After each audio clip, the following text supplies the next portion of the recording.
Prepare to be astonished. That's right, baby boy. That signifies the return of the Marty Monologues. My guilty conscience always kicks in when I hear the choir singing Perm. You know I don't like that. Damn it.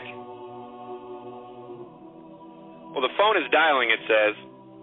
Dialing? So hopefully we'll get Marty Wombacher of the wildly popular.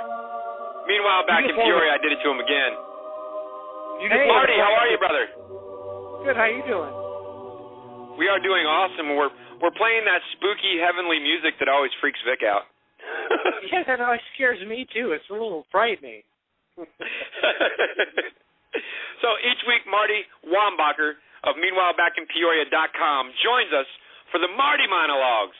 Kind of like the Vagina Monologues, but with a real dick. A real dick. If you caught last week's episode, I was almost left speechless at the end of it, Marty, as you gave your synonyms for the word sperm. So what do you got for us this week? I have to tell you, I literally walked into my apartment about 2 minutes ago. I was out and about. I really have nothing planned, but I thought maybe we'd continue a little conversation we started about the Internet a couple weeks ago. And I was all for tearing down the Internet. I think you Big Perm, were for keeping it, and Vic Nasty was for tearing it down as well. Yep. Isn't that the scorecards? Yep. I'm the one guy that's a tech junkie and Facebook addict, and, I just can't step away from my laptop for some reason. Well, I'm kind of the same way, and that's what pisses me off about it. And again, I got nothing prepared, so in the last 30 seconds, I thought we could talk about this. It does. It's just a recurring thing that keeps coming up in my mind. It's like, I really wish that we didn't have the Internet. And one thing that I thought about was, one thing that really killed was the record album, which became the CD. The CD kind of killed the record album. But what killed the CD and the whole thing of going into a music store was the Internet, because everybody started downloading music. And it's like, to me, when I was growing up, I don't know how old you guys are. Did you guys have big record store experiences? Oh yeah. Oh yeah. Well, that is gone pretty much for kids today. And it's because of the Internet. And I had this conversation, 4 years ago when I was doing my bar crawl blog, I was in a bar, when we had this conversation again about would you kill the Internet or not, which is just something I guess I've been obsessed about for years. And it's like, yeah, I'd kill it. And one kid said, well, why? And I'm like, because it has just killed so much stuff in our culture. They're like, well, like what? And I said, one thing is the record store, which to me was a big deal growing up. I would go to a record store, and I would go with my brother, and we'd meet other kids, and he'd flip through albums, and he'd see somebody looking at the album and be like this and that. And this kid actually said to me, he's like, well, no, the Internet has the biggest record store you can imagine. And I said, what's that? And he said, iTunes. And I'm like, do you think iTunes is a record store? And he said, well, yeah. And I said, yeah, but there's no interaction with people. He's like, no, you can leave comments and stuff. And to me, this is what this whole culture has become, is to where, you go online and you leave a comment, and people think you're interacting with actual people. Well, I remember, going to a record store and, meeting, girls and stuff and picking them up and doing stuff. And it was a whole cultural experience. But the Internet killed the record store, among a lot of other things. And I feel sorry for kids today that don't have that kind of experience of, going to Co-op Records and flipping through records. Maybe somebody sees you looking at a Ramones album saying, wow, are you into that band? And you're like, yeah, they're really cool, and you meet them, or you want to go get high, you want to do this, and it just turns into a whole kind of a thing. Well, you don't find that online. You'll leave some kind of comment, and someone will say, oh, you're a douchebag. And then he'll say, oh, fuck you. But there's no interaction among people. And then, that's something that Vic and I were talking about, as you mentioned comments. And Vic and I were talking about keyboard warriors. With the advent of the Internet, people from 1,000 miles away can pound out all kinds of garbage and crap and spew forth whatever they want. And they have the right to do that. But do you think they would actually do that face-to-face? Do you think that half of the stuff that somebody expresses on the Internet will be done if they actually had to do it in person? No, and that's another thing about the Internet, which I go on and on about, and people are like, well, you got a blog and you do this, and yeah, I do, and you guys have a radio show you do on the Internet, and you do it because you can do it. And to me, it's like, I give you guys credit because you do, in my view at least, you do a professional show. I feel like I do a professional blog, but I see so much stuff that's just like half-assed.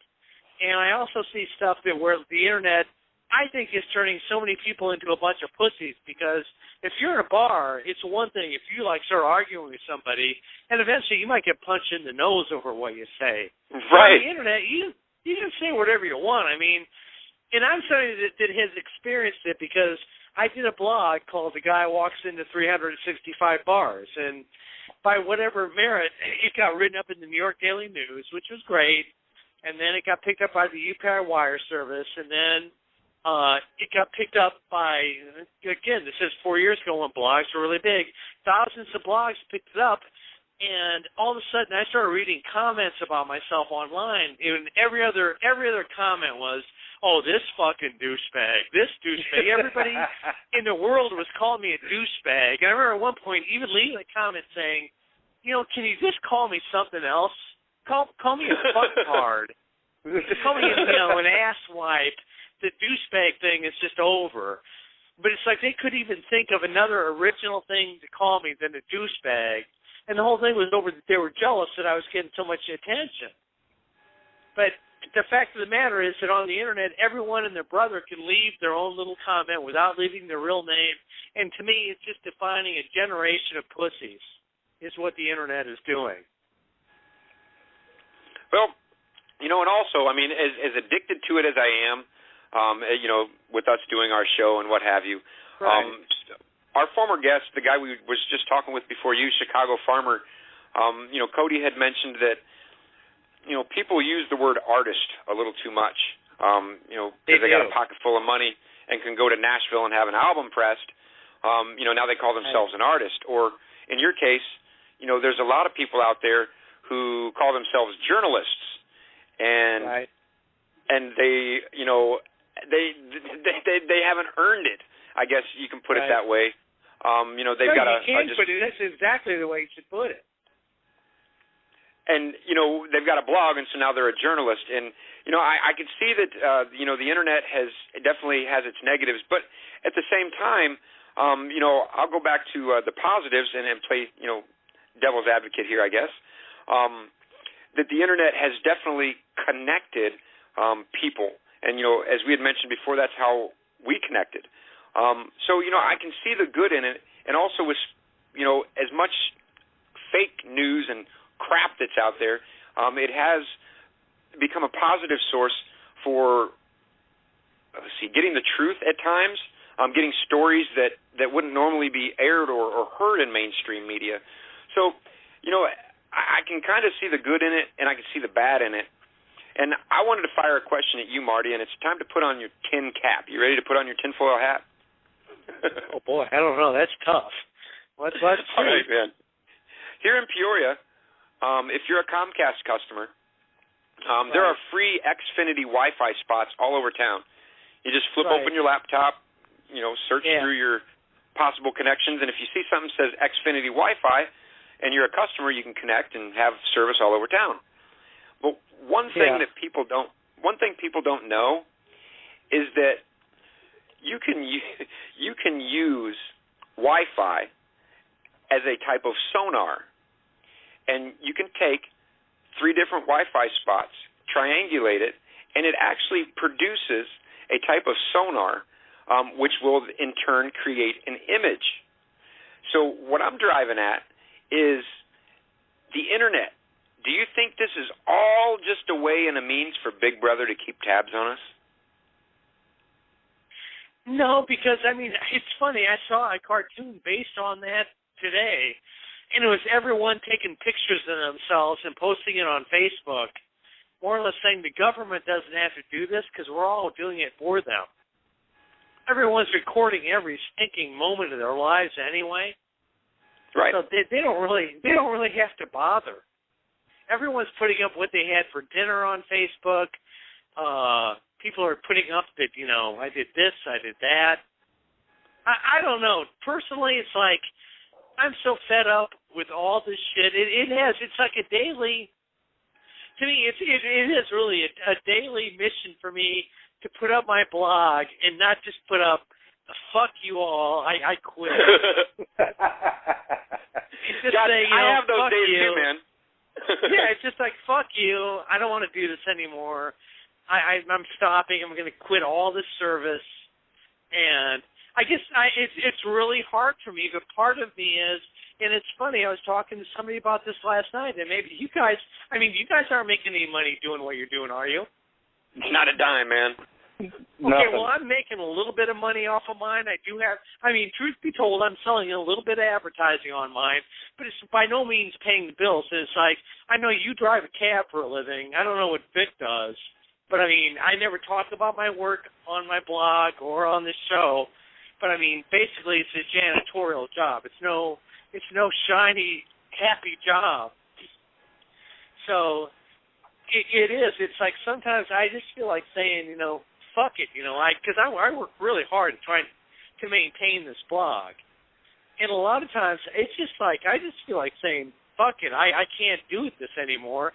But my fear is I've done that before. When I stopped doing my 365 Bars blog, after like a month of not doing it, I felt like I was going off the rails because I had nothing to do. And it was like this. You feel like you've built a little prison on the internet where like, oh, well, fuck, I had this thing where I was getting all this attention and you get all this gratification out of it, and then that goes away, and then you do. At least in my case, I shouldn't say you do, but I do. I kind of go off the rails then to where you feel like you're going crazy. And so I went back and I started another blog, and it's a thing where, again, it's like every day you've got a deadline, you got to do all this shit. And it's just a strange way to live. I don't know the point I'm trying to make here, really. But other than let me ask you, Marty. I guess that's. Do you find it tough maintaining personal relationships because of the internet? I don't really have any. That could be the fucking answer right there, Marty. That could be the problem, man. That again is the weird thing. No, I can't really have any because every day I've got to be doing shit, and it's just romance. You saying you ain't got no time for romance, Marty? Oh no. Other than like online porn, no, because I got to go out to some bar and talk to people, and if I had a girlfriend right now, try and explain to her that like, well, yeah, I'm going to go to 3 bars this week and then take pictures of the bartender and put up, write how pretty she is. How long do you think that would fly with a girlfriend? Fuck that. Not long. No, it wouldn't last at all. But that's the way that I've kind of got to live. It's just I do live like one of the strangest lives you could ever imagine. I'm sure just a moment inside of Marty's brain would probably, just a glimpse would probably send some people running for the hills.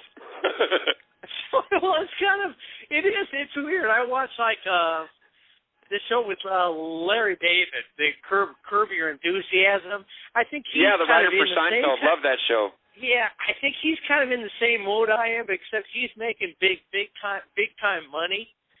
And it's just like I'm not, but it is. It's like you do create a certain kind of, I guess, vacuum for yourself. I've created something for myself that's kind of like, it's been popular. A lot of people look at it, but it does. It's like a lot of work, and it's also kind of a lot of thing to where a lot of times my life just isn't that much fun. And I think, wow, if the internet would have happened, maybe I'd be back to just doing a magazine where it was still a lot of work, but it just didn't consume all of your life. And you just couldn't quit doing it. I deal with that problem on a daily basis in my personal relationship with my girlfriend. This show, it's a big part of my life, and it consumes a lot of my free time. Let me ask you this: how much time does this show? You do it once a week. I do my blog every single day. Mm-hmm. But like, how much time does this blog take, or how much time does this radio show take part of your life? A huge part. I come home at 5 in the morning, and I usually am in bed by 8 a.m. In those 3 hours that I'm home and awake, I'm sitting here in front of my laptop, Facebook posts, creating the show, downloading tracks, researching. And it drives my girlfriend crazy because, I work 60 hours a week, and then I'm doing the show when I'm home, and she's like, I'm having a relationship with nobody. What's going on? And I got to remember that. I know. I know, because way back in the day, when I did my magazine, People of Peoria, I had a girlfriend, and it was the same kind of a thing. It'd be like I'd be home, like, working and editing stories. I didn't spend the amount of time I do now on my blog, but it was the same thing. It was like, are you going to ever spend any time with me? And be like, well, no, I don't have any time. Yeah. And so, as of late, I've had to really, really focus and make sure that I don't, abandon not only relationships with her, but, with my friends as well. I mean, there's some friends I haven't seen in months, and just like, dumbass, come on. You got to go see your parents or your friends. You got to make time.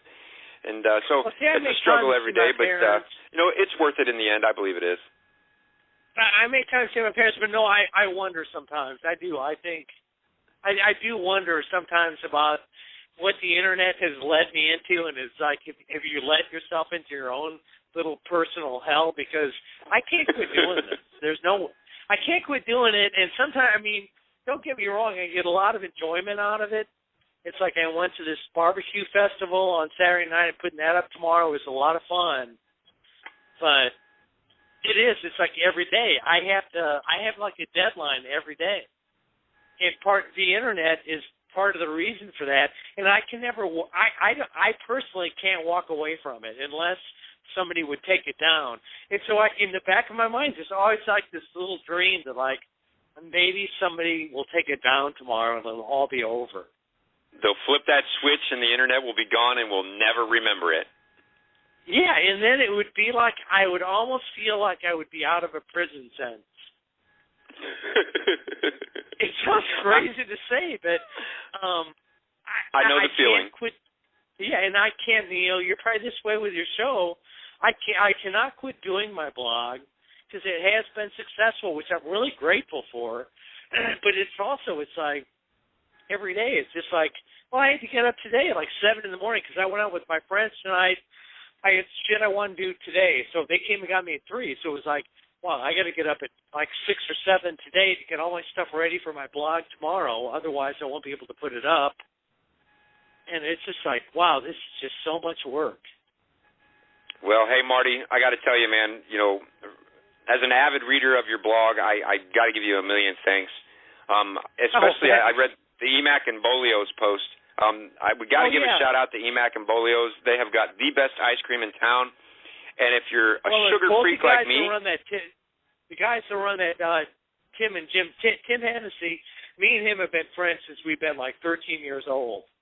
And he's a guy that like quit his job on the spur of the moment, and him and Jim put that ice cream shop up on Prospect, and they did. They worked really hard. They made it go up. And so I appreciate pointing that out. Well, hell yes. And Marty, it looks like we lost my road dog, Vic Nasty. His phone call dropped. Geez. So. Oh boy. That's all right. It happened last week, like in the last 10 minutes of the show for some reason. I heard it. His phone dropped, so I'll get him back on the phone in just a minute. But we've only got about a minute or two left with you, Marty, and so I just wanted to give you this opportunity to give a shout out to anybody that you might want to, and let our listeners know how they can follow you each and every week. Well, I'll give a shout out to Emac and Bolio's and another place which advertises on the blog and make a little money on some advertising there.